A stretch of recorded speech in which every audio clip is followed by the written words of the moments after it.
জানাচ্ছি UCB public parliament 2017-এর উদ্বোধনী অনুষ্ঠানের আজকের এই প্রতিযোগিতায়। আমাদের আজকের যে উদ্বোধনী প্রতিযোগিতা, সেই প্রতিযোগিতার যে বিষয়টি নির্বাচন করা হয়েছে সেটি হচ্ছে গিয়ে সুষ্ঠু নির্বাচনের জন্য নির্বাচনকালীন সরকার কীরকম হওয়া দরকার, এবং সেই লক্ষ্যে সরকারের পক্ষ থেকে আজকে যে প্রস্তাবটি করা হবে, প্রস্তাবটি হচ্ছে সুষ্ঠু নির্বাচনের জন্য নির্বাচনকালীন সরকার নয়, বর্তমান সরকারই যথেষ্ট। এবং এর বিরোধিতা করার জন্য আজকে অন্য যে পক্ষ রয়েছে তারা নিশ্চয়ই তাদের যুক্তি উপস্থাপন করবে। আমরা জেনে নিই আমাদের আজকের যে সরকারি দল তারা হচ্ছে জগন্নাথ ইউনিভার্সিটি এবং বিরোধী দল হিসাবে রয়েছে সাউথ ইস্ট ইউনিভার্সিটি। আসুন দর্শক মণ্ডলী, আমরা পরিচিত হয়ে নিই আমাদের আজকের এই প্রতিযোগিতার সরকারি ও বিরোধী দলের বক্তাদের সাথে। সরকারি দল জগন্নাথ ইউনিভার্সিটির বক্তারা হলো মাননীয় প্রধানমন্ত্রী ও সংসদ নেতা শাকিল আহমেদ, মাননীয় মন্ত্রী আইন ও সংসদ বিষয়ক মন্ত্রণালয়ের দায়িত্বে নিয়োজিত সঞ্জিদা আক্তার শম্পা, মাননীয় সরকার দলীয় সংসদ সদস্য মুশফিকুর মুজাহিদ। অন্যদিকে আজকের এই মক পার্লামেন্টের বিরোধী দল সাউথ ইস্ট ইউনিভার্সিটির বক্তারা হলো মাননীয় বিরোধী দলীয় নেতা মোহাম্মদ তানভীর নিয়াজ শাকিল, মাননীয় বিরোধী দলীয় উপনেতা তানিয়া সুলতানা এবং মাননীয় বিরোধী দলীয় সংসদ সদস্য মোহাম্মদ নাভিদ আঞ্জুম। আজকের এই প্রতিযোগিতায় যে চারজন বিচারক বিচার কার্য সম্পাদন করবেন, প্রত্যেকেই প্রাক্তন বিতার্কিক, একসময় ডিবেট করেছে। আমরা তাদের সাথে পরিচিত হয়ে নেব। আমাদের সাথে রয়েছেন জনাব আবু মোহাম্মদ রইস, প্রাক্তন বিতার্কিক, লেখক ও সহযোগী অধ্যাপক, বাংলা বিভাগ, পাবনা ক্যাডেট কলেজ। রয়েছেন ডক্টর এস এ মোর্শেদ, প্রাক্তন বিতার্কিক, উন্নয়ন যোগাযোগ বিশেষজ্ঞ। আরও রয়েছেন জনাব রুবায়েত ফেরদৌস, প্রাক্তন বিতার্কিক ও সহযোগী অধ্যাপক, গণযোগাযোগ ও সাংবাদিকতা বিভাগ, ঢাকা বিশ্ববিদ্যালয়। সবশেষে আরেকজন বিচারক রয়েছেন জনাব মাইনুল আলম, প্রাক্তন বিতার্কিক, কূটনৈতিক সম্পাদক, দৈনিক ইত্তেফাক। বিতর্ক অনুষ্ঠানটি পর্যবেক্ষণ করে আমাদের এই মক পার্লামেন্টে বক্তাদের বক্তব্যের আলোকে বক্তব্য প্রদান করার জন্য সাবেক তত্ত্বাবধায়ক সরকারের সম্মানিত উপদেষ্টা, বিশ্ব অর্থনীতিবিদ, অত্যন্ত সজ্জন ব্যক্তি ডক্টর আকবর আলী খান প্রধান অতিথি হিসেবে আজকে আমাদের সাথে রয়েছেন। আমাদের সাথে আরেকজন অতিথি রয়েছেন যিনি বাংলাদেশের একজন প্রধান শিল্পোদ্যোক্তা, ব্যাংকিং সেক্টরে যার অবদান অনেক রয়েছে, বিশিষ্ট ব্যাংকার, যিনি ইউনাইটেড কমার্শিয়াল ব্যাংকের সম্মানিত চেয়ারম্যান জনাব এম এ সবুর। তিনি আজকে বিশেষ অতিথি হিসাবে রয়েছেন। আমরা আমাদের দুজন অতিথির বক্তব্য শুনবো একেবারে প্রতিযোগিতার শেষে। শুরু করছি আজকের এই ছায়া সংসদ। একই সাথে আহ্বান করছি এই ছায়া সংসদের যারা সরকারি দল হিসেবে এসছে, জগন্নাথ ইউনিভার্সিটির মাননীয় প্রধানমন্ত্রী ও সংসদ নেতা ছায়া সংসদের শাকিল আহমেদকে তার প্রস্তাব উত্থাপন এবং উত্থাপিত প্রস্তাবের আলোকে বক্তব্য প্রদান করার জন্য মাননীয় প্রধানমন্ত্রী তথা সংসদ নেতা শাকিল আহমেদ। আপনার অনুমতিক্রমে এই মহান সংসদে যে প্রস্তাবটি আমি উত্থাপন করছি সেটি হচ্ছে সুষ্ঠু নির্বাচনের জন্য নির্বাচনকালীন সরকার নয়, বর্তমান সরকারই যথেষ্ট। সরাসরি আজকের যে প্রস্তাবটি আছে সেই প্রস্তাবের যেই বিশেষ শব্দগুলো সংজ্ঞানের দাবি রাখে সেগুলো সংজ্ঞান করে যাচ্ছি। সুষ্ঠু নির্বাচন বলতে আমরা এমন একটি নির্বাচনকে বোঝাচ্ছি যেটি হবে অবাধ, নিরপেক্ষ এবং গ্রহণযোগ্য একটি জাতীয় নির্বাচন। নির্বাচনকালীন সরকার বলতে আমরা বোঝাচ্ছি নির্বাচনকালীন অন্তর্বর্তী সময়ে বৃহৎ, প্রধান এবং এর আগেও নির্বাচিত হয়েছে এমন সদস্যদের মাধ্যমে এবং এমন দলগুলোর সমন্বয়ে নির্বাচন অনুষ্ঠানের জন্য একটি অন্তর্বর্তী সরকার। এবং বর্তমান সরকার বলতে আমরা বোঝাচ্ছি গণতান্ত্রিক উপায়ে নির্বাচিত একটি সরকার নির্বাচনকালীন সময়ে যার পরিধি কমে যাবে এবং শুধুমাত্র রুটিন ওয়ার্ক করবে, অর্থাৎ বর্তমান সরকার 2014 সালে নির্বাচনটি করেছিল সেই ফর্মুলার আওতায় বর্তমান সরকারকে আমরা বোঝাচ্ছি। এবং যথেষ্ট বলতে আমরা বোঝাচ্ছি যে সেই সরকারটি একটি সুষ্ঠু নির্বাচন দিতে সক্ষম এবং তার মাধ্যমে একটি সুষ্ঠু নির্বাচন সম্ভব। আজকে বিরোধী দল বা অন্যান্য প্রধান দল যারা কিনা নির্বাচনকালীন সরকারের কথা বলছে, তারা বলছে যে নির্বাচনকালীন একটি সরকার দিতে, কিন্তু আমরা জানি যে তত্ত্বাবধায়ক সরকার ব্যবস্থা বাতিল করা হয়েছিল, যে এটি অসাংবিধানিক এবং সেখানে জনগণের ম্যান্ডেট নিয়ে বা নির্বাচিত একটি সরকার থাকে না। আজকে যদি আমরা বিএনপির অবস্থান দেখি বা বিএনপি বা অন্যান্য যে 20 দল যারা 2014 নির্বাচনে আসেনি তাদেরকে যদি নির্বাচনকালীন সরকারে আমরা অংশগ্রহণ করতে দেই তাহলে দেখা যাবে সেটা অসাংবিধানিক হয়ে যাবে, কারণ তারা কিন্তু 2014 সালে নির্বাচনে আসেনি এবং নির্বাচিত না। আবার আমরা যদি নির্বাচিত জনপ্রতিনিধিদের মাধ্যমে একটি নির্বাচনকালীন সরকার করতে চাই তাহলে সেখানে 20 দলের অংশগ্রহণের সুযোগ থাকে না। তার মানে কি, সেখানে একটি বিশাল জটিলতা সৃষ্টি হয়। সেই জটিলতায় না গিয়ে আমরা চাচ্ছি যে বর্তমান সরকারের অধীনেই নির্বাচন কমিশন যে রয়েছে তার ক্ষমতা প্রয়োগের মাধ্যমে সুষ্ঠু একটি নির্বাচন করতে। মাননীয় স্পিকার, একটি ব্যাপার লক্ষ্য করুন। আমরা একটা প্রশ্ন, আচ্ছা, আপনার প্রশ্নটি করুন। বর্তমান নির্বাচন কমিশন ঘোষণার পরে একটি বৃহত্তর রাজনৈতিক দল যেখানে এর সরাসরি বিরোধিতা করছে এবং বলছে যে আপনি অতি শীঘ্রই নিজ উদ্যোগে পদত্যাগ করুন, সেখানে আপনি কিভাবে নিশ্চিত করবেন এটি সুষ্ঠু নির্বাচন? মাননীয় স্পিকার, বর্তমান তারা যে দলটির কথা বলছে যে সরাসরি বিরোধিতা করেছে, এটা কিন্তু সত্য নয়। কারণ আমরা দেখেছি যে বিএনপি বা অন্যান্য রাজনৈতিক দলগুলোর পরামর্শের মাধ্যমে কিন্তু নির্বাচন কমিশন গঠন হয়েছে এবং বিএনপি বা অন্যান্য যে রাজনৈতিক দল তারা কিন্তু বলেছে এখনো সময় আসেনি এই নির্বাচন কমিশনের বিরোধিতা করার বা এই নির্বাচন কমিশন নিয়ে কথা বলার। মাননীয় স্পিকার, আমরা দেখেছি যে বিএনপির মহাসচিব গতকালকে পত্রিকায় বলেছেন যে আমরা আশা করবো যে উনি নিজ উদ্যোগে পদত্যাগ করবেন, সেখানে কিভাবে তিনি এই কথা বলেন? মাননীয় স্পিকার, আজকে 20 দল বা অন্যান্য যে বিএনপি কথা তারা বলছে, তাদের সমস্যা কিন্তু প্রধান নির্বাচন কমিশনার নিয়ে, অন্যান্য নির্বাচন কমিশনার নিয়ে না। এখন আমরা দেখেছি যে প্রধান নির্বাচন কমিশন যে পদ্ধতিতে নির্বাচিত হয়েছে, একটি সুষ্ঠু এবং নিরপেক্ষ একটি সার্চ কমিটির মাধ্যমে, তার মাধ্যমে কিন্তু এটি স্পষ্ট যে আজকে প্রধান নির্বাচন কমিশনার সহ অন্যান্য যে নির্বাচন কমিশন রয়েছে তারা কিন্তু নিরপেক্ষ একটি নির্বাচন দেওয়ার জন্য একেবারে যথেষ্ট। মাননীয় স্পিকার, আজকে আমাদের প্রধান যে রাজনৈতিক দলগুলো আছে তাদের মধ্যে প্রধান সমস্যা হচ্ছে আস্থা এবং অনাস্থার। আমরা কিন্তু আস্থা রাখতে পারছি না একটি সরকার অন্য একটি সরকারের উপর, কিংবা একটি দল অন্য একটি দলের উপর। আমরা জানি মাননীয় স্পিকার যে with great power comes great responsibilities, অর্থাৎ বর্তমান সরকার কিন্তু তাদেরকে যদি পাওয়ার দেওয়া হয় তারা কিন্তু তাদের রেসপন্সিবিলিটি পালন করবে এবং সুষ্ঠু এবং সুন্দর একটি নির্বাচন দিবে। তাই মাননীয় স্পিকার, আজকে যে প্রস্তাবটি এই মহাসংসদে উত্থাপিত হয়েছে সেটি গ্রহণযোগ্য হবে। ধন্যবাদ মাননীয় স্পিকার। ধন্যবাদ। আমরা একেবারে এমন একটা প্রেক্ষাপটে এই ছায়া সংসদটি করছি যখন আমাদের বাংলাদেশে নির্বাচন কমিশন গঠিত হয়েছে, তারা শপথ নিতে যাচ্ছে। সরকারের পক্ষ থেকে বলা হয়েছে সাংবিধানিক সমস্যা থাকার কারণে একটা রুটিন ওয়ার্কের মাধ্যমে সকল জটিলতা নিরসন করে এই সরকার একটা সুষ্ঠু সুন্দর ভোট উপহার দিবে বলে তারা প্রত্যাশা করেছে, এবং সে কারণে তারা মনে করছে যে আজকের এই প্রস্তাবটি যাতে এই সংসদে গৃহীত। আমরা শুনবো আমাদের আজকের এই ছায়া সংসদের যিনি বিরোধী দলের নেতা রয়েছেন তার কাছ থেকে বক্তব্য আহ্বান করছি। এই ছায়া সংসদের বিরোধী দলীয় নেতা, সাউথ ইস্ট ইউনিভার্সিটির বক্তা তানভীর নিয়াজ শাকিলকে এই পর্যায়ে তার বক্তব্য উপস্থাপন করার জন্য। মাননীয় স্পিকার, আমরা বিরোধী দল হিসেবে নির্বাচনকালীন সরকার বলতে এমন একটা সরকার ব্যবস্থাকে বোঝাচ্ছি যেখানে বাংলাদেশের সকল রাজনৈতিক দলের অংশগ্রহণে এবং সুশীল সমাজের অংশগ্রহণের মাধ্যমে নির্বাচনকালীন সময়ে ইলেকশন কমিশনকে সহযোগিতার মাধ্যমে একটি প্রশ্নবিদ্ধ ছাড়া একটি অবাধ ও গণতান্ত্রিক নির্বাচন অনুষ্ঠিত করার লক্ষ্যে যে সরকারটি গঠন করা হবে সেটি হচ্ছে নির্বাচনকালীন সরকার। যেহেতু বর্তমান প্রেক্ষাপটে তত্ত্বাবধায়ক সরকার কিংবা অন্য কোনো এবং ইলেকশন কমিশনের প্রতি আস্থা রাখা যাচ্ছে না, তাই এমন একটি সরকার ব্যবস্থা প্রবর্তন করা যেতে পারে যেটা জনগণের অধিকার পূরণ করবে, এবং সেটার দায়িত্ব আমাদের এই সরকার দলের হাতে, যারা কিনা বিশ্বাস করে গণতন্ত্র এবং মুক্তিযোদ্ধার চেতনায় বিশ্বাসী। অর্থাৎ এই গণতান্ত্রিক সরকারকেই নিশ্চিত করতে হবে সকল রাজনৈতিক দলের অংশগ্রহণ কিভাবে নিশ্চিত করা যায়। মাননীয় স্পিকার, এখন যদি চলে যাই যে বর্তমান সরকার যথেষ্ট কিনা, মাননীয় স্পিকার, তাহলে ইতিহাসের পাতায় একটু ফিরে তাকাতে হবে। আমরা যদি গত নির্বাচনের দিকে ফিরে যাই তাহলে আমরা দেখতে পাবো ইলেকশনে দুর্নীতির হার। মাননীয় স্পিকার, শুধু তাই নয়, আমরা দেখতে পাবো যে 153টি আসনে কোনো ইলেকশনই হয় নাই, বরং সিলেকশন হয়েছে। বাকি যে 147টি ছিল মাননীয় স্পিকার, সেখানে 111টি ছিল স্বতন্ত্র এবং বাকিগুলোতে ভোট গ্রহণই হয়নি। যেখানে 153টি সিলেক্টেড আসন নিয়ে সরকার গঠন করা হয়, সেখানে মাননীয় স্পিকার প্রশ্ন থেকে যায় এটি কি গণতান্ত্রিক সরকার নাকি সিলেক্টেড গভর্নমেন্ট। মাননীয় স্পিকার, আমি সরাসরি চলে যাই। মাননীয় প্রধানমন্ত্রীর বক্তব্য শুনে বলে আমার মনে হলো ফুল ফুটুক আর না ফুটুক আজ বসন্ত, অর্থাৎ ভোটার আসুক আর না আসুক আজ ভোট। মাননীয় স্পিকার, যেখানে আমরা দেখতে পাই গত নির্বাচনে 40% লোক বা 40% ভোটার হাজির হয়েছে নির্বাচন কেন্দ্রে, তাহলে বাকি 60% কোথায়? আমার কথা হচ্ছে কেন তিনি নিশ্চিত করতে পারলেন না যে ভোটাররা ভোট কেন্দ্রে যে তাদের ভোটাধিকার প্রয়োগ করবে।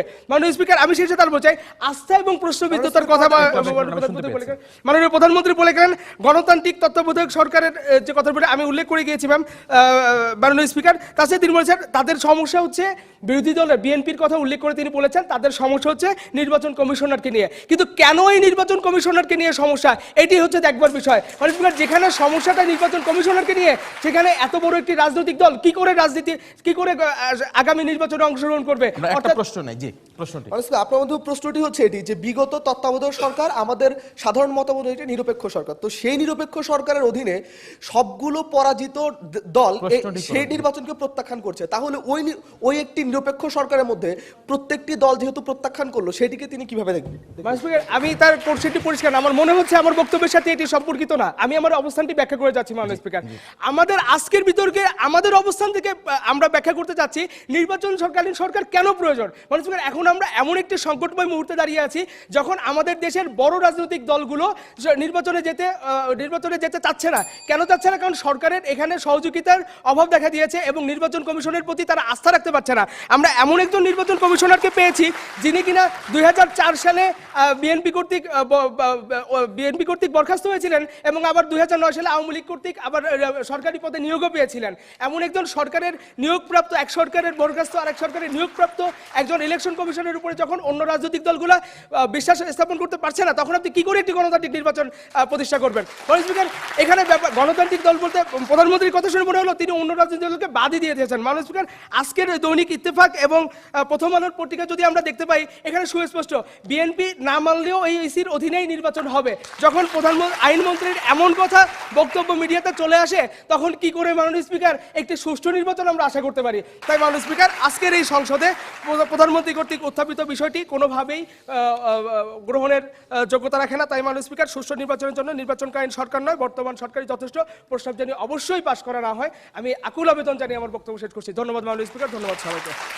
আমরা আলোচনা করছি একটা নির্বাচনকালীন সরকার নিয়ে, এবং এই পর্যায়ে আমি আহ্বান করছি আজকের এই ছায়া সংসদের মাননীয় মন্ত্রী, আইন ও সংসদ বিষয়ক মন্ত্রণালয়ের দায়িত্বে নিয়োজিত এই ছায়া সংসদের সঞ্জিদা আক্তার শম্পাকে এই পর্যায়ে তার বক্তব্য প্রদান করার জন্য। মাননীয় স্পিকার, যখন বিরোধী দল থেকে এটি নির্বাচনকালীন সরকারের কথা বলে, তখন আশা করেছিলাম নির্বাচনকালীন সরকারটি কেমন হবে, তার ফর্মুলাটি কি হবে, রূপরেখাটা কি হবে, এই সংসদে সে উপহার দিবে। মাননীয় স্পিকার, সেই জায়গা থেকে মাননীয় স্পিকার, যখন আমরা নির্বাচনকালীন সরকার কোনো ফর্মুলা দেখতে পাই না, মাননীয় স্পিকার, আমার প্রধানমন্ত্রী এসে যখন বলে এই নির্বাচনকালীন সরকারে বৃহৎ একটি 20 দলীয় জোটের কোনো অংশগ্রহণ থাকতে পারবে না সংবিধান অনুযায়ী, সেই জায়গায় মাননীয় স্পিকার সে সর্বদলীয় অংশগ্রহণ করে কিভাবে নির্বাচনকালীন সরকারের মাধ্যমে একটি সুষ্ঠু নির্বাচন উপহার দিবে, তার এই সংসদ উপহার পায়নি। মাননীয় স্পিকার, আমরা বলছি মাননীয় স্পিকার, আজকে আমরা একটি সুষ্ঠু নির্বাচন করব, বর্তমান সরকারের অধীনে করব। মাননীয় স্পিকার, এই বর্তমান সরকারের যে জায়গাটা আমরা দেখিয়েছিলাম, সেগুলো হচ্ছে মাননীয় স্পিকার জনগণের ইচ্ছা মতো, জনগণের সদিচ্ছা থাকবে মাননীয় স্পিকার, সেখানে মাননীয় স্পিকার প্রভাব বিস্তার করবে না। প্রভাব বিস্তার করবে না কি মাননীয় স্পিকার? রাষ্ট্রপতি দ্বারা একটি নির্বাচন কমিশন গঠিত হবে, সেটি মাননীয় স্পিকার সংবিধান উল্লেখ রয়েছে।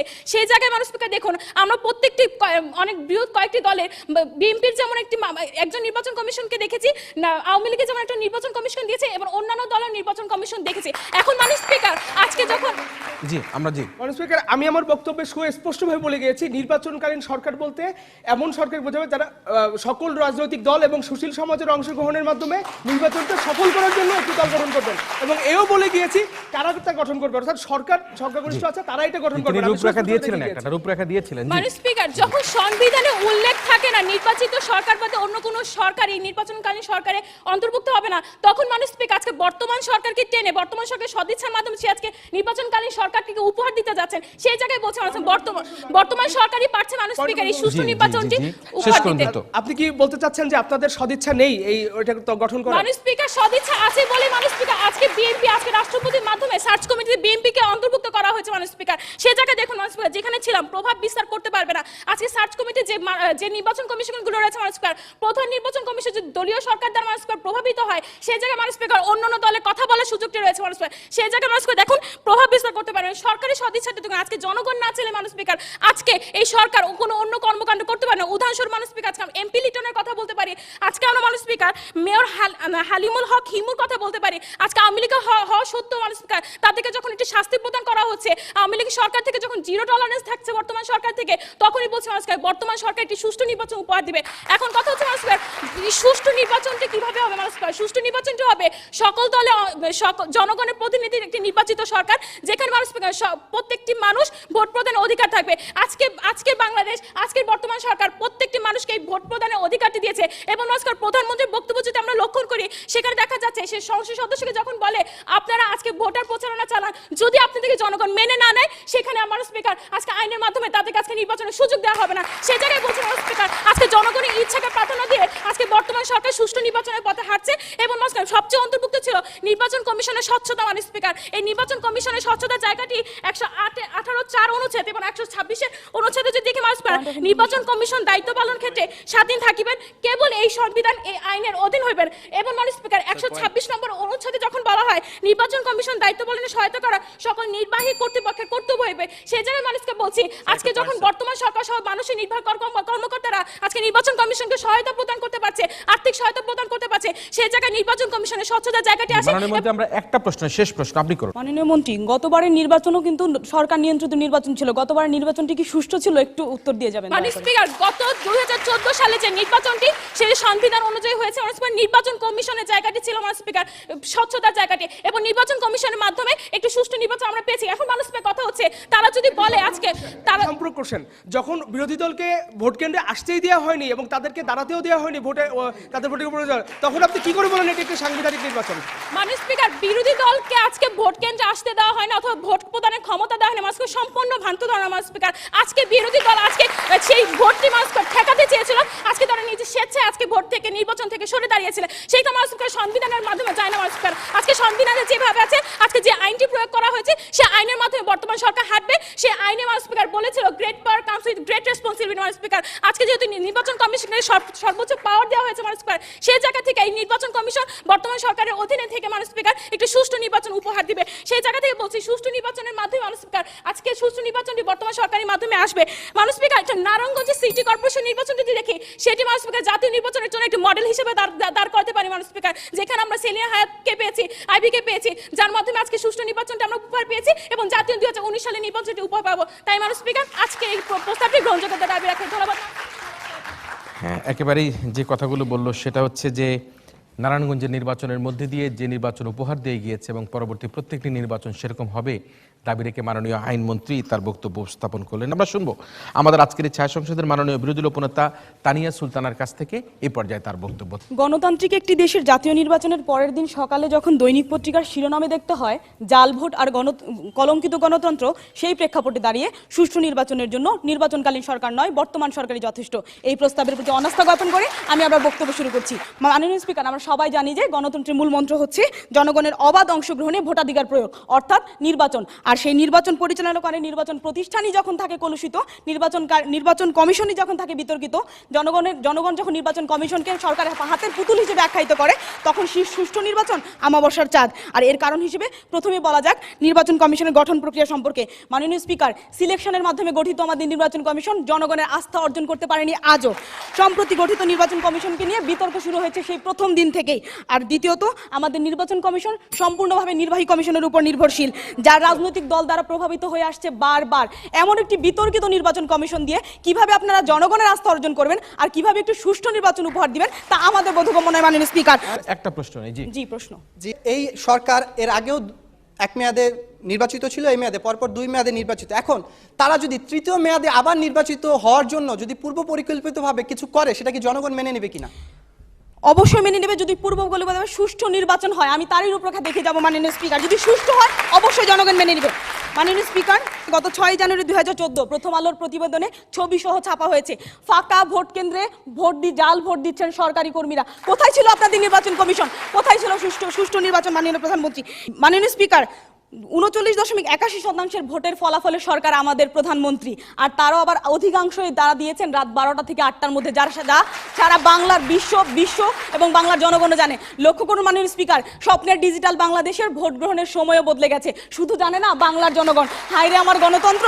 মাননীয় স্পিকার, প্রথম আলোর এক সমীক্ষায় দেখা গেছে গত নির্বাচনের দিনই প্রাণ হারিয়েছে 19 জন সাধারণ মানুষ। 400টির বেশি কেন্দ্রে ব্যালট বাক্স পোড়ানো হয়েছে, 540টির ভোট কেন্দ্রে ভোট গ্রহণ স্থগিত করা হয়েছে, 48টি কেন্দ্রে কোনো ব্যালট বাক্সই পৌঁছানি, 40টিরও বেশি ভোট কেন্দ্রে ভোট পড়েনি একটিও। মাননীয় স্পিকার, আর এই পরিসংখ্যান যদি আপনাদের কাছে সুষ্ঠু নির্বাচনের জন্য যথেষ্ট মনে হয়, তাহলে আমাদের বিরোধিতা করার কোনো জায়গা নেই। মাননীয় স্পিকার, নির্বাচন পূর্ববর্তী সহিংসতায় গত নির্বাচন অতীতের রেকর্ডকে ছাড়িয়ে গেছে। মাননীয় স্পিকার, 41 দিনে প্রাণ হারিয়েছে 123 জন। আর সরকার বলছেন নির্বাচন সুষ্ঠু এবং সার্বিকভাবে সফল হয়েছে। একেই বলে নিজের চোখে দিয়ে কাজল, নিজের রূপে নিজেই পাগল। গত নির্বাচনের ভোট গ্রহণের বৈধতা নিয়ে প্রশ্ন তুলেছেন বিদেশি সংবাদ মাধ্যমগুলো। যুক্তরাষ্ট্রের ফিনান্সিয়াল টাইমসে বলা হয়েছে ভোট কেন্দ্র দখল, অগ্নিসংযোগ এবং সহিংসতার নির্বাচন। বিবিসি, কাতারের আল জাজিরাও দিয়েছে একই তথ্য। যেখানে গত নির্বাচন নিয়ে সারা বিশ্বের এই প্রতিবেদন মাননীয় স্পিকার, সেখানে আমাদের গত নির্বাচন কমিশনার কাজী রকিবউদ্দিন আহমেদ বলেছেন নির্বাচন সার্বিকভাবে গ্রহণযোগ্য এবং ভালো হয়েছে এবং উনার চোখে নাকি কোনো বিশৃঙ্খলা ধরা পড়েনি। আমার মনে হয় মাননীয় স্পিকার, উনি যে 40টি ভোট কেন্দ্রে একটিও ভোট পড়েনি, তার একটিতে পরিদর্শন করেছেন, যেখানে কোনো ভোটও নেই, ভোটারও নেই, বিশৃঙ্খলাও নেই। মাননীয় স্পিকার, গত স্বাধীনতা সংগ্রামে আমরা সমস্বরে বলেছিলাম মোরা একটি ফুলকে বাঁচাবো বলে যুদ্ধ করি, মোরা একটি মুখের হাসির জন্য অস্ত্র ধরি। আর আজ আমাকে বলে যেতে হচ্ছে মোরা একটি ভোট দেবো বলে আজকে লড়ি। তাই গণতন্ত্র রক্ষার খাতিরে আজকের এই সংসদে প্রস্তাবটি যেন কিছুতেই গৃহীত না হয়, তার জোর দাবি জানিয়ে আমি আমার বক্তব্য শেষ করছি। ধন্যবাদ মাননীয় স্পিকার, ধন্যবাদ সবাইকে। ধন্যবাদ। আমরা দুপক্ষেরই আক্রমণ, পাল্টা আক্রমণ এবং অবশ্যই কথার আক্রমণ, শানিত যুক্তির আক্রমণ, কথার আক্রমণ, ছন্দের আক্রমণ চলছে এবং অভিযোগ করে বলেছেন এই প্রস্তাবটি যাতে সংসদে গৃহীত না হয়। শুনবো আমাদের আজকের এই ছায়া সংসদে নির্বাচনকালীন এই সরকার কিভাবে গঠিত হবে সেটি নিয়ে এবারে বক্তব্য প্রদান করার জন্য আহ্বান করছি মাননীয় সংসদ সদস্য মুশফিকুর মুজাহিদকে এই পর্যায়ে তার বক্তব্য উপস্থাপনের জন্য। 2009 সালের পরে বাংলাদেশের সমগ্র যে নির্বাচনী সংস্কৃতিতে দুটি জিনিস যুক্ত হয়েছে।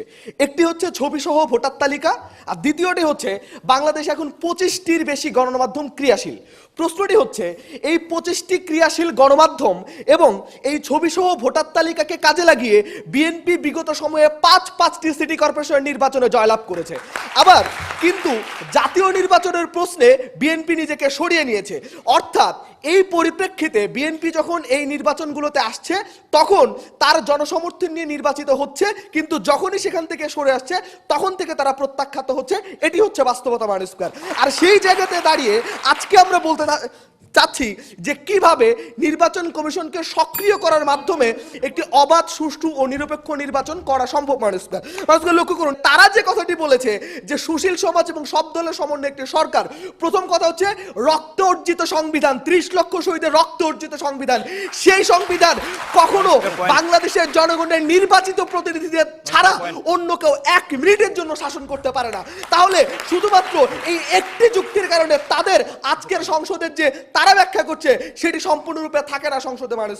মানুষকার কিভাবে সম্ভব সেটি বলছি। আমরা কথায় কথায় ভারতীয় সংবিধানের কথা বলি।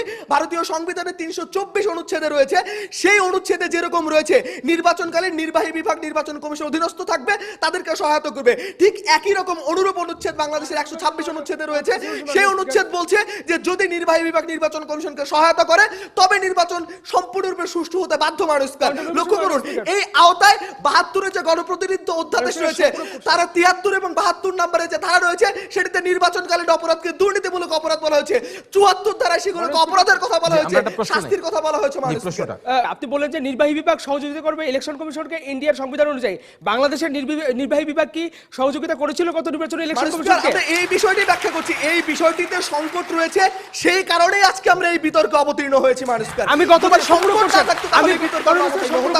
আমি গতবারের নির্বাচনের প্রেক্ষাপটটি আপনার কাছ থেকে সরাসরি উত্তর আশা করছি, হ্যাঁ কি না। মাননীয় স্পিকার, আমি আমার বক্তব্যের প্রথমেই বলেছি যে বিএনপি তার নির্বাচনে আসার পরে এখন পর্যন্ত ছবি সহ ভোটার তালিকা এবং 25টি গণমাধ্যম ক্রিয়াশীল থাকা অবস্থায় বিএনপি তার নির্বাচনকে প্রত্যাখ্যান করেছে।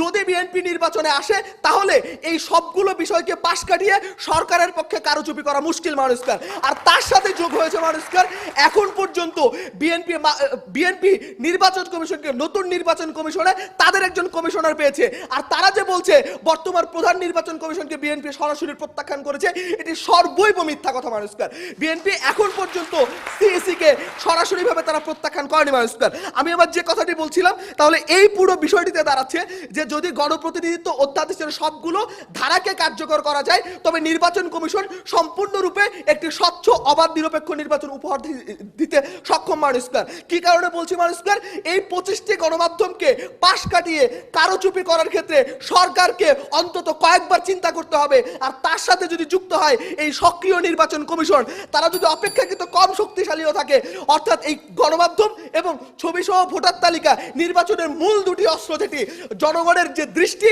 এবং ভোটার তালিকা, এই দুটি যদি সম্পূর্ণরূপে নিরপেক্ষ থাকে তবে কোন নির্বাচন কখনোই সে যে নিরপেক্ষতা তাকে ক্ষুণ্ণ করতে পারে না। মানুষকার আর আজকে সংসদে আমরা এটি প্রমাণ করছি। মানুষকার এই হচ্ছে বিষয়। সুতরাং মাননীয় প্রধানমন্ত্রী যে বক্তব্য উপস্থাপন করেছেন সেটি সম্পূর্ণরূপে একটি গ্রহণযোগ্য প্রস্তাবটি যেন সংসদে গৃহীত হয় সেই প্রার্থনা করছি। আমরা বক্তব্য শুনবো এই পর্যায়ে আজকের এই চার সংসদের মাননীয় বিরোধী দলীয় সদস্য মোহাম্মদ নাবিদ আঞ্জুমের কাছ থেকে তার বক্তব্য। মোহাম্মদ নাবিদ আঞ্জুম। মাননীয় স্পিকার, একটি ঘড়ি যখন আকাশে ওড়ে আক্ষরিক অর্থে যদি আমরা তাকাই তাহলে দেখতে পাবো ঘড়িটা স্বাধীন, কিন্তু এই ঘড়ির স্বাধীনতা কিন্তু সীমাবদ্ধ থাকে নাটাইয়ের কাছে, যার মালিকের কাছে। ঠিক তেমনিভাবে একটি নির্বাচন কমিশনকে দেখতে যতটাই না স্বাধীন মনে হয় বা এই সরকার যতটাই না তারা দাবি করুক যে নির্বাচন কমিশন স্বাধীন, যদি নির্বাচনটি হয় বর্তমান সরকারের অধীনে তাহলে সেই নির্বাচন কখনোই সুষ্ঠু হবে না এবং অবাধ হবে না। মাননীয় স্পিকার, এখন প্রশ্ন হবে কেন হবে না? মাননীয় স্পিকার, না হওয়ার কিছু কারণ রয়েছে। আমাদের দেশের যে রাজনৈতিক সংস্কৃতি, একে অপরের প্রতি যে সহিংসতা এবং ক্ষমতায় থাকার যে প্রবণতা রয়েছে, এই প্রবণতার কারণে আজকে সুষ্ঠু নির্বাচন সম্ভব না। এই ক্ষমতায় থাকার জন্য একদল আরেক দলের প্রতি যেই অসহিংস কার্যকলাপ সংবোধন করছেন, এর মাধ্যমে আমরা দেখতে পাচ্ছি যে 2014 সালের নির্বাচন কিভাবে কেমন হয়েছে এবং কোন নির্বাচন কেন্দ্রে বিএনপি বা বিরোধী দলীয় যত ভোটার আছে ভোটার তো দূরের কথা এজেন্টদের পর্যন্ত ঢুকতে দেওয়া হয়নি। মানে এটা যদি হয় একটি সুষ্ঠু নির্বাচনের কাঠামো মোতাবেক সুষ্ঠু নির্বাচন সম্ভব হলেও হতে পারে। মাননীয় স্পিকার, আজকের পত্রিকা মাননীয় স্পিকার দেখলাম যে সরকার প্রতি বলা হয়েছে যে বিএনপিকে চাপে রেখে নির্বাচনে যাবে আওয়ামী লীগ। তাহলে মাননীয় স্পিকার যদি এই কথা যদি একজন সরকার একটি সংবাদ মাধ্যমে যদি চলে আসে মাননীয় স্পিকার, একটি জাতীয় পত্রিকায় যদি আমরা এই কথাগুলো দেখতে পাই, তাহলে আমরা কি বুঝবো মাননীয় স্পিকার যে সামনে যে নির্বাচনটি আসতে যাচ্ছে 2019 সালে, সেই নির্বাচনটি আদৌ সুষ্ঠু হবে বা আদৌ সুষ্ঠু হওয়ার কি কোনো সম্ভাবনা আছে? কোনো সম্ভাবনা নেই বিধায় বলে এইরকম কথা আসছে মাননীয় স্পিকার। মাননীয় স্পিকার, প্রধানমন্ত্রী এসে বলে গেলেন যে একটি নির্বাচন হচ্ছে সুষ্ঠু নির্বাচন এবং সকল দল অংশগ্রহণের মাধ্যমে নির্বাচনটি সুষ্ঠু হবে। এখন মাননীয় স্পিকার, যেখানে আমাদের আইনমন্ত্রী আজকে ইত্তেফাকে যখন আইনমন্ত্রী তার একটি বক্তব্যে বলেছেন যে বিএনপি যে নির্বাচন কমিশন আছে এই নির্বাচন কমিশনের যদি বিএনপি আসে নির্বাচন হবে, না হলে বিএনপি নির্বাচন এবারও পরিত্যাগ করবে। তাহলে মাননীয় স্পিকার, এই জায়গাটি থেকে আমরা কিভাবে একটি দলকে বাদ দিয়ে, একটি বৃহত্তর দলকে বাদ দিয়ে একটি সুষ্ঠু নির্বাচন নিশ্চিত করব? মাননীয় স্পিকার, সংবিধানে 120 ধারায় বলা হয়েছে যে নির্বাচন কমিশন সম্পূর্ণ রকমের রাষ্ট্রপতি কর্তৃক সকল স্বাধীনতা তারা পাবে এবং যেখানে প্রশাসনের দরকার হবে সেখানে প্রশাসন দেওয়া হবে। কিন্তু মাননীয় স্পিকার, আমরা গত নির্বাচনে কি দেখেছি? প্রশাসনের অবহেলা দেখেছি মাননীয় স্পিকার। দেখেছি ভোট কেন্দ্রে কারচুপি হচ্ছে, কিছু প্রশাসন দাঁড়িয়ে আছে, আইডি কার্ড ছাড়া অপ্রাপ্ত বয়স্ক বালকরা ভোট দিচ্ছে, তাদেরকে যখন সাংবাদিকরা প্রশ্ন করতে যাচ্ছে তখন প্রশাসন কিছু বলছে না, উল্টো আসাদুজ্জামান মায়াটিভির সাংবাদিক মাননীয় স্পিকার উনি নিজে আহত হয়েছে। মাননীয় স্পিকার, আমরা এরকম উদাহরণ যেখানে দেখতে পাই মাননীয় স্পিকার, সেখানে একটি সুষ্ঠু নির্বাচন কখনো এই সরকারের সম্ভব না। মাননীয় স্পিকার, একটা যদি মাননীয় স্পিকার আমি আমার নিজের সম্পর্ক বলতে পারি, মাননীয় স্পিকার, আজকে ছায়া সংসদে আমি সংসদ সদস্য হওয়া সত্ত্বেও মাননীয় স্পিকার, আজকে আমি যখন 2014 সালে মাননীয় স্পিকার একটি নিবন্ধিত ভোটার হওয়া সত্ত্বেও মাননীয় স্পিকার এখন পর্যন্ত উপজেলা নির্বাচন, ইউপি নির্বাচন এবং কি জাতীয় নির্বাচনে একটি ভোট পর্যন্ত মাননীয় স্পিকার আমি এখন পর্যন্ত আমার ভোটাধিকার পাইনি মাননীয় স্পিকার। সেখানে কিভাবে নিশ্চিত করবো মাননীয় স্পিকার? আমি কি তাহলে ভোটাধিকার বাইরে বা আমার কি গণতান্ত্রিক অধিকার নেই? প্রশ্ন রইল। আচ্ছা, তারা বারবার শতভাগ ভোটাধিকারের কথা বলছেন বা জনগণ মানে 100% জনগণ কখনোই নির্বাচনে ভোট দেয় না। আমরা সাম্প্রতিক ইউএস প্রেসিডেন্সিয়াল ইলেকশনে দেখেছি যেখানে 70%-এরও কম ভোট পড়েছে। তাহলে কি সেই ইলেকশন সুষ্ঠু হয়নি? প্রশ্নটি কি? আমার প্রশ্ন হচ্ছে, সাম্প্রতিক ইউএস প্রেসিডেন্সিয়াল ইলেকশনে 70%-এরও কম ভোট পড়েছে, তাহলে সেটি কি সুষ্ঠু হয়নি? ভালো প্রশ্ন। আমি প্রথমত হচ্ছে যে এটা বাংলাদেশের প্রেক্ষাপটে আমরা আমরা ইউএস এর সাথে তুলনা করতে পারি না। দ্বিতীয়ত ইউএস এর এই নির্বাচন হচ্ছে সবচেয়ে বিতর্কিত নির্বাচন ইউএস এর ইতিহাসে। মাননীয় স্পিকার, তারা বললেন মাননীয় স্পিকার নারায়ণগঞ্জ নির্বাচনের কথা তুলে নিয়ে আসলেন মাননীয় স্পিকার। নারায়ণগঞ্জ নির্বাচনের মাননীয় স্পিকার আমরা কি দেখেছি? নির্বাচন সুষ্ঠু হয়েছে, কিন্তু মাননীয় স্পিকার নির্বাচন কি আসলে এটা সুষ্ঠু হয়েছে নাকি সুষ্ঠু করানো হয়েছে? সামনে নির্বাচন কমিশনকে গঠন করা হবে এই স্বার্থে।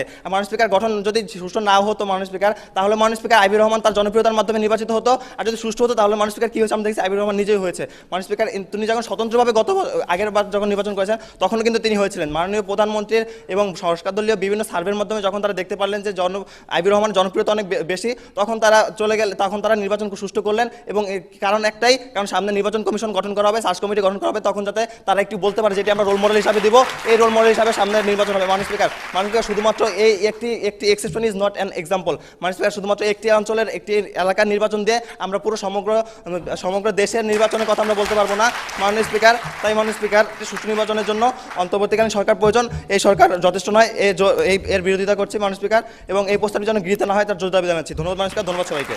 একটা পত্রিকার উদাহরণ দিয়ে বলেছে বিএনপিকে চাপে রেখে নির্বাচন করার যে চিন্তা সরকার করছে সেটি মোটেই কোনোভাবে সঠিক নয়, সুতরাং প্রস্তাবটি গ্রহণ করার কোনোভাবে দাবি রাখেন। আমরা আমাদের আজকের এই প্রতিযোগিতায় আমরা একটু যুক্তি খণ্ডন পর্বে বক্তব্য শুনে নেই। আমি এই পর্যায়ে আহ্বান করছি মাননীয় বিরোধী নেতা মোহাম্মদ তানভীর মিয়া শাকিলকে পুনরায় 2 মিনিট তার বক্তব্য প্রদান করার জন্য।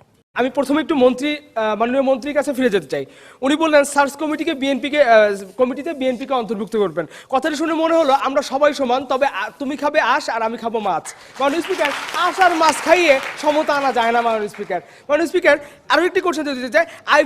নারায়ণগঞ্জের আইভির নির্বাচনের কথা তিনি বলে গেলেন। মাননীয় স্পিকার, এখানে প্রশ্ন হচ্ছে আইভির জনপ্রিয়তা কতটুকু? গতবার যখন আওয়ামী লীগ তাকে সাপোর্ট দিল না তখন কি আইভি নির্বাচিত হয়েছেন? আইভির জনপ্রিয়তা নারায়ণগঞ্জে তুঙ্গে ছিল মাননীয় স্পিকার। তাই বর্তমান নির্বাচনকে শুধু আওয়ামী লীগ কিংবা সরকারের সফলতা দিয়ে আপনি চালিয়ে দিতে পারেন না মাননীয় স্পিকার। সেই সাথে যদি আমরা দেখতে চাই গণতন্ত্রকে জাদুঘরে রাখার যে পায়তারা চলছে এবং 40% লোকের ভোটাধিকার প্রয়োগের মাধ্যমে যে 100%-এর একটা ব্যবধান খুঁজে ঢাকা দেওয়ার চেষ্টা চলছে, সেখানে মাননীয় স্পিকার আমার মনেই হচ্ছে যে গণতন্ত্র হয়তো বা কোনো এক সময় আমরা শাহবাগ জাদুঘরে যাব দেখতে। মাননীয় স্পিকার, কিছুদিন আগে পত্রিকাতে একটি হেডলাইন এসেছিল, চেয়ারম্যানের ভোট প্রকাশ্যে আর মেম্বারের ভোট গোপনে। মাননীয় স্পিকার, পত্রিকার লেখাটি পড়ে আসলে আমি তখন থেকেই ভেবেছিলাম যে আমাদের এই আগামী নির্বাচন হয়তোবা দেখা যাবে মন্ত্রীর ভোট প্রকাশ্যে আর জনগণের ভোট গোপনে। মাননীয় স্পিকার, এখন চলে যাই একটু সংবিধানের দিকে। মাননীয় স্পিকার, সংবিধান কার? সংবিধান কি জন্য? সংবিধান কেন? সংবিধান কি?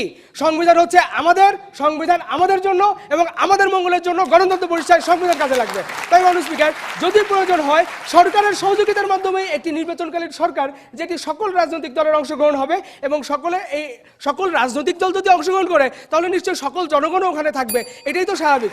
মাননীয় স্পিকার, আরো বলে যাই, আমেরিকার নির্বাচনের কথা বলে গেলেন। আমেরিকার নির্বাচনের কথা শুনে মনে হলো বেশ আস্থা আছে আমেরিকার প্রতি। তাহলে ফিরে যাই একটু আমেরিকার যে মার্কিন রাষ্ট্রদূত বাংলাদেশে নিযুক্ত আছেন, তিনি গত বৃহস্পতিবার এক প্রেস কনফারেন্সে বলেছেন যে আমি আমার 35 বছরের কূটনৈতিক জীবনে এমন কঠিন রাজনৈতিক পরিস্থিতি আর দেখিনি। মাননীয় স্পিকার, চমৎকারভাবে আমরা পেয়ে গেলাম কিভাবে বহির্বিশ্ব আমাদের সুনাম ফুটে উঠেছে যে আমরা নির্বাচনের সফলতা বা আমাদের পূর্ণ সহযোগিতা ছিল না। আমরা দেখিয়ে গেলাম ইন্ডিয়ার সংবিধানের কথা, কিন্তু আমরা দেখতে পাইনি নিজের সংবিধানেই বলা আছে জনগণের স্বার্থে, জনগণের অধিকার প্রতিষ্ঠায় যে 28 থেকে 44 পর্যন্ত সংবিধানের 27 থেকে 44 পর্যন্ত যে আর্টিকেলগুলো রয়েছে মৌলিক অধিকার, সেখানে বলা আছে জনগণের অধিকার, একটা রাইট টু লিভ, আমার বাঁচার অধিকার আছে, আর বাঁচতে হলে আমার গণতন্ত্র দরকার। যখন আমার মৌলিক অধিকার খর্ব হচ্ছে, সেখানে কি করে আপনি সরকার হয়ে এমন করতে পারেন যে সংবিধান এটাকে সমর্থন দেয় না? আপনি সিলেক্টেড গভর্নমেন্ট হয়ে আমাকে ইলেক্টেড না করে যে পায় তারা করছেন, তাতে আগামী নির্বাচন যে আপনি করবেন এই আস্থা আর কেউ রাখতে পারলেও আমি এবং আমার জনগণ রাখতে পারে না। আমার জনগণের দরকার সুষ্ঠু নির্বাচন, জনগণের দরকার গণতন্ত্রের প্রতিষ্ঠা, আর এই গণতন্ত্রের প্রতিষ্ঠার জন্য প্রয়োজনে ইলেকশন বয়কটও আমরা করতে পারি। বারবার বিএনপির কথা বলছেন, বিএনপি তো একা না, বিরোধী দল বলতে একটি বৃহৎ দল, 18টি দলের একটি সংগঠন হচ্ছে বিএনপি। মাননীয় স্পিকার, বিএনপি মানে কিন্তু শুধু বিএনপি না, 18টি দল মিলে হয়েছে এই বৃহৎ রাজনৈতিক দলটি।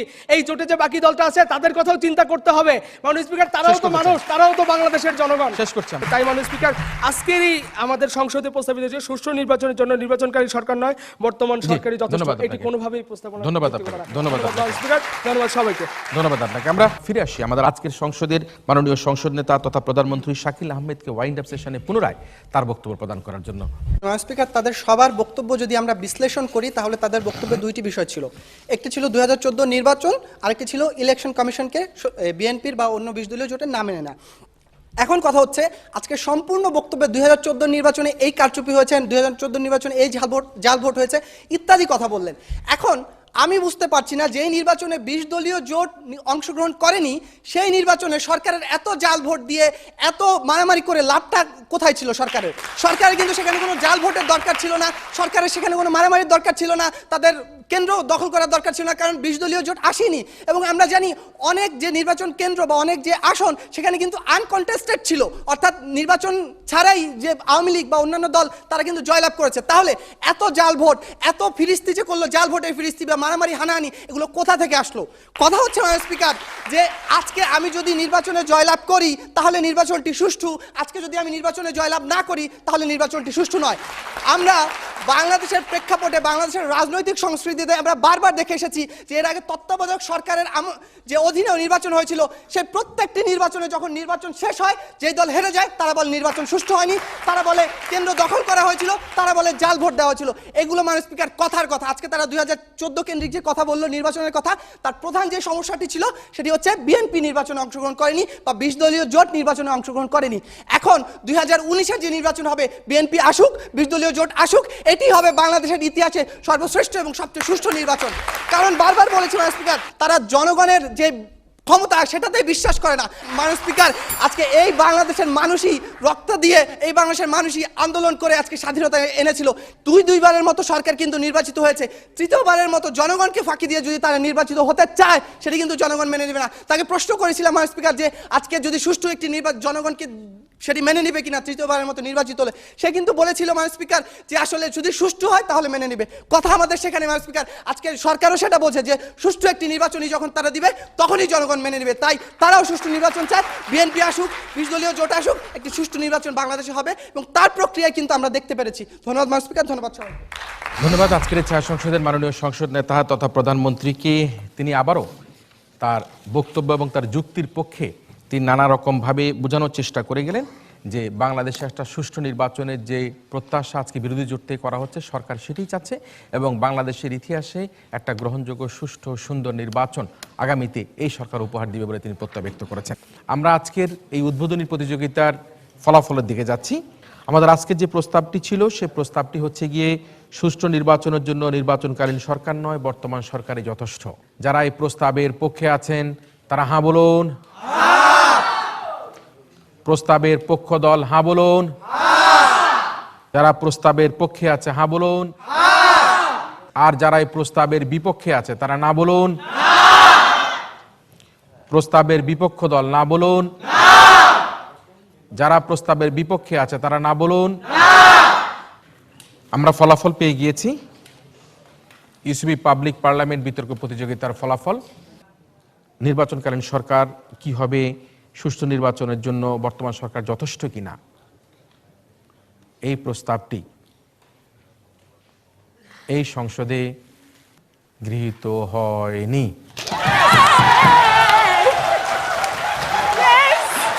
যেহেতু প্রস্তাবটি গৃহীত হয়নি সে কারণের জন্য বলতে হচ্ছে আজকের এই প্রতিযোগিতায় বিরোধী দল সাউথ ইস্ট ইউনিভার্সিটি বিজয় হয়েছে এবং এই কারণে আমরা বলতে চাচ্ছি না যুক্ত হয়েছে, না যুক্ত হয়েছে এবং না যুক্ত হয়েছে।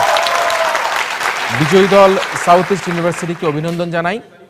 আরও বেশি অভিনন্দন জানাই জগন্নাথ ইউনিভার্সিটির বক্তাদের, যারা অত্যন্ত চমৎকারভাবে তাদের বক্তব্য উপস্থাপন করেছে। দর্শক মণ্ডলী, আপনারা যারা এতক্ষণ টেলিভিশনের পর্দায় দেশে অথবা বিদেশে আমাদের এই ছায়া সংসদ দেখলেন, মক পার্লামেন্ট দেখলেন, আপনাদের সবাইকে আমাদের আগামী অনুষ্ঠান, আগামী প্রতিযোগিতা দেখার আমন্ত্রণের মধ্যে দিয়ে আজকের মতো ছায়া সংসদ এখানেই শেষ করছি।